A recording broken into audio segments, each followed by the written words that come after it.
Assalamualaikum warahmatullahi wabarakatuh. Kita jumpa kembali di pertemuan kali ini dengan mata pelajaran Pendidikan Pancasila dan Kewarganegaraan. Di pertemuan kali ini Bapak akan menjelaskan tentang nilai-nilai Pancasila dalam penyelenggaraan pemerintahan.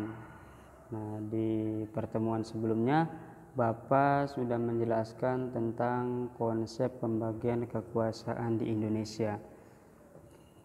Untuk pertemuan kali ini, Bapak akan menjelaskan tentang nilai-nilai Pancasila dalam penyelenggaraan pemerintahan. Jadi Pancasila merupakan suatu sistem ya. Sebagai sistem, Pancasila merupakan suatu kesatuan dari bagian-bagian atau unsur-unsur yang saling berhubungan, saling bekerja sama untuk tujuan tertentu dan secara keseluruhan. Merupakan suatu kesatuan yang utuh. Dengan demikian, sila-sila dalam Pancasila pada hakikatnya merupakan satu kesatuan. Sila yang satu dengan sila yang lainnya tidak dapat dipisah-pisahkan, tetapi saling berhubungan dan bekerja sama untuk mencapai tujuan bersama, yaitu mencapai keadilan dan kemakmuran bagi seluruh rakyat Indonesia. Jadi nilai-nilai Pancasila dalam penyelenggaraan pemerintahan ini terbagi menjadi dua ya. Yang pertama yaitu nilai Pancasila yang bersifat subjektif. Artinya nilai-nilai tersebut merupakan hasil pemikiran bangsa Indonesia sendiri sepanjang sejarah.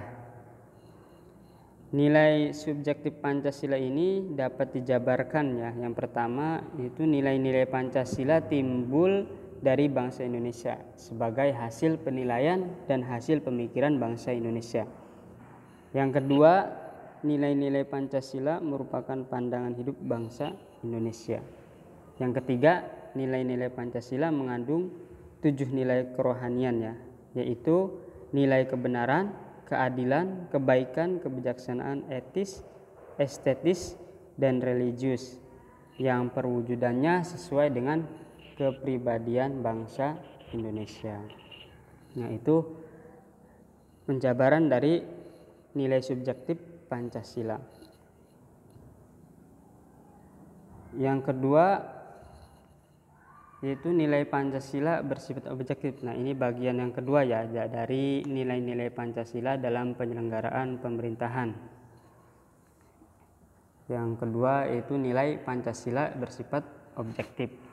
Artinya nilai-nilai yang terkandung dalam Pancasila juga diakui kebenaran dan keadilannya oleh bangsa-bangsa lain di dunia.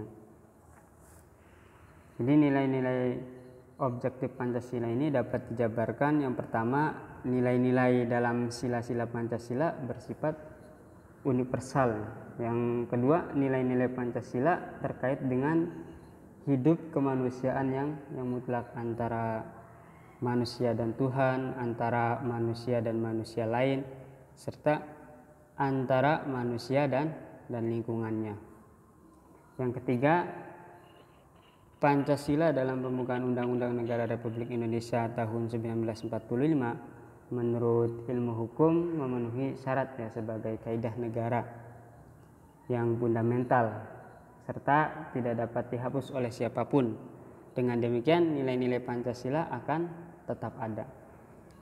Yang keempat, pembukaan Undang-Undang Negara Republik Indonesia tahun 1945 secara hukum tidak dapat diubah oleh siapapun, termasuk MPR hasil pemilihan umum ya.